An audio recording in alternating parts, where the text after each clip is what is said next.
Hello, mathematicians. Welcome to another fabulous day of doing algebraic equations together. Today we're going to start with our math warm-up, which is all about finding time difference again. I can't wait. I think I found a fun word problem for us to do. If Miss Carrad and Miss Thompson's class had a dance competition. If we had a dance-off that started at 8:15 and ended at 10:21, how long, it should say how long would the dance competition be?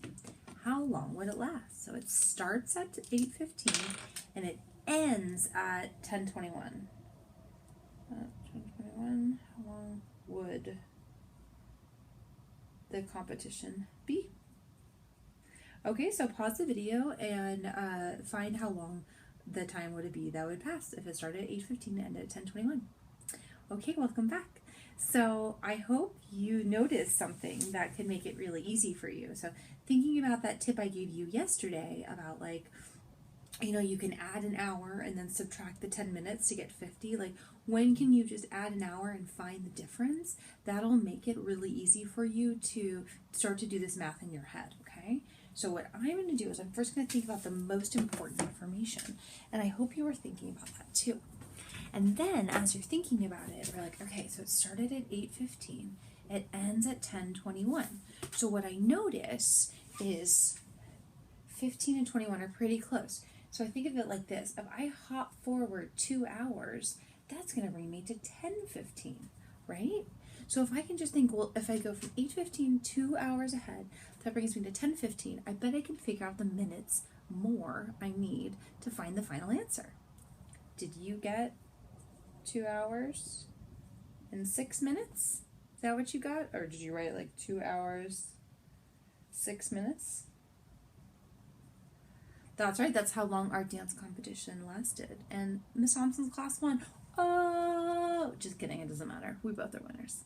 Okay, but I hope you use this tip of first calculating the hours and then finding the difference of the minutes, especially because 21 is ahead of 15. You can just count 6 more minutes on. Okay? Okay, now we're going to get into the main focus of our math lesson.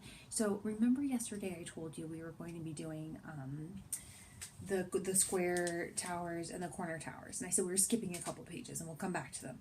Okay, so we're coming back to those pages now, and now we're going to go back to the penny jar situation, okay? But it's going to be the same idea of like the start with and the adding each round, which is similar with the corners and towers because it's the side windows each round, and the start with is just the skylights and stuff. Oh, that reminds me, I noticed in some of my students' work, I'm sure Miss Carrad noticed it too, that some students are taking like the answer for the 10th floor of one of the towers, and they're like, oh, to find 100, I'll just multiply that answer by 10.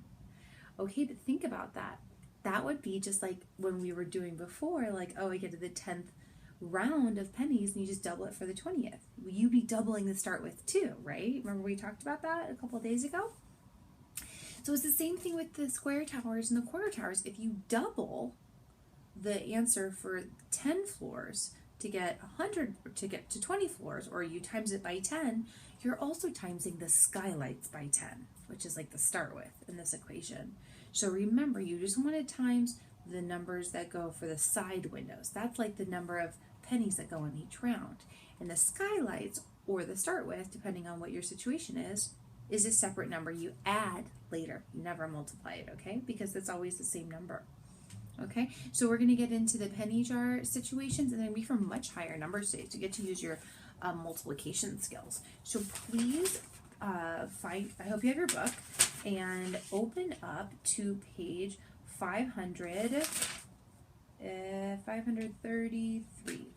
Also, if you're finding that the last few pages of your math book have ripped out and you need these pages to write down, you should log on to your Pearson account and you can print the pages from there, or copy the answers down on a blank piece of paper. Okay?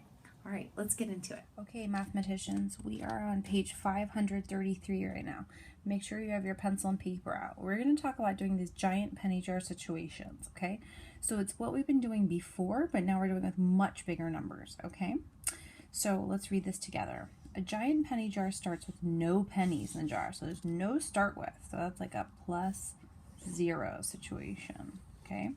It gets filled with 6 pennies each day for 3 years. So 6 pennies each day, 3 years. And this says each year is 365 days.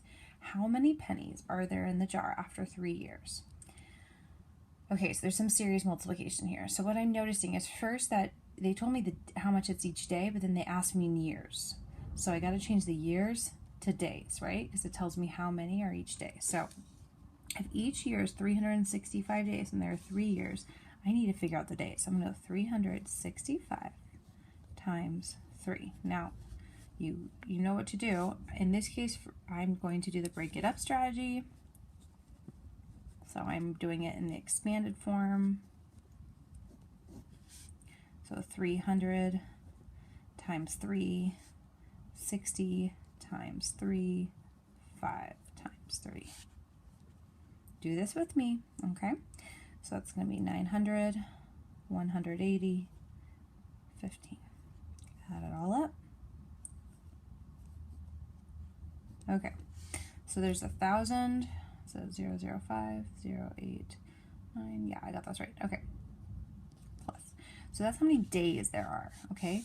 It still doesn't find me my answer because it says 6 pennies each day. So I know the penny jar situation is going to be like 6 times the number of rounds, which is the days. I could put D for days, plus 0 equals blank, which equals maybe P for all the pennies. Now, D is for the days, and I've figured out the days are 1,095. So then my equation is going to become 6 times 1,095 plus 0, which I really don't even have to write, equals P, okay? You can solve that on your own, but I expect to see this work, okay? But what you're doing there, right, is you're converting from years to days, and then you're multiplying days to the rounds, or to the day, days to the how many pennies each day. So that's the R, right? That's the rounds, but we're calling it D for days. And there wasn't any to start with. Now it says, at the end of 3 years, how much money is in jars and how much money is in the jar in dollars and cents? So when you get this answer, it's going to be in pennies. Okay, it's going to be in pennies. So like, for example, if someone said, I have 295 pennies, and they asked you how many in dollars and cents, it would be 2 place values over. It'd be $2.95 because hundreds equal $1, right? 100 pennies is $1. If someone said, oh, I have 2,049 pennies, they said, how many in cents and dollars? You go 1, 2. And now you've gone from dollars to pennies because now, you know, once the pennies get in the hundreds and thousands, those are whole dollars, okay? So just 2 place values over. So that should help you figure out how many it is in dollars and cents, okay? But I should see this work on everybody's work, and then you need to solve, right? Okay, so solve and solve, okay? So it just helped set you up for that. So you knew this. You knew how to write the equation. I just helped you with a different type of situation, okay? So let's check it out on the next page. On day 25, the number of pennies, oh, great question. So it's C and D and E. And whenever there's C, D, and E, well, let's start with the fact that that's not even the right page. Might be. Now we're doing 534. Thought it was confusing. Okay. At Market Street School, students have collected, so you're going to finish this page on your own. Okay? You can finish it now if you want, but you're going to finish it on your own. Page 533. Now we're going to do page 534. I'm going to help you start it, okay? At Market Street School, students have collected 3,153 pennies at the rate of 5 pennies each day. There were some pennies in the jar at the start. For how many days have the students collected pennies? One thing I know is if I was turning this into dollars and cents, I just go 1, 2, and that would be $31.53. Now I'm noticing the rate is 5 pennies each day, and that this is their total. Now, if I know the answer and I know the rate and I need to figure out the start with, which I think I can figure out, they're asking me how many days. They want me to figure out this number. But I have this answer, so you know what that's going to be? Division. This is a division question. Okay, so let me show you how you do it. Okay, so the answer is 3,153, right? Because that's the total pennies they have. It's 5 pennies a day. So that's 5 times D, right, for days. But they did say there were some pennies in the jar at the start. Now we don't know exactly how many, but what I know is when I count by 5s, do you notice something that happens in the ones place? It's always a 5 or a 0. 5 or a 0. And what do you notice over here? Is that 3 a 5 or a 0? No way.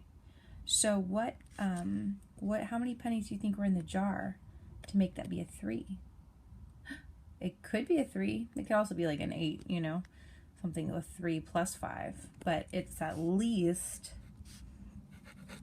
3 pennies, because those 3 pennies are what it's added so that it's not a 0 or a 5 here. Okay, so that's our equation. So when we figure this out, this is what I like to do. Okay, I don't know how many days it is, but what I know is that with an equal sign, each side means all of this is equal to this, and all of this is equal to that. So I'm like, something plus 3. So what if I want to get rid of that 3? I'm going to take away the 3 from this side, and I'm going to take away the 3 from this side, because it's a balance, okay? It's a balance. So if if it's adding 3 over here, then I can take it away to make it disappear.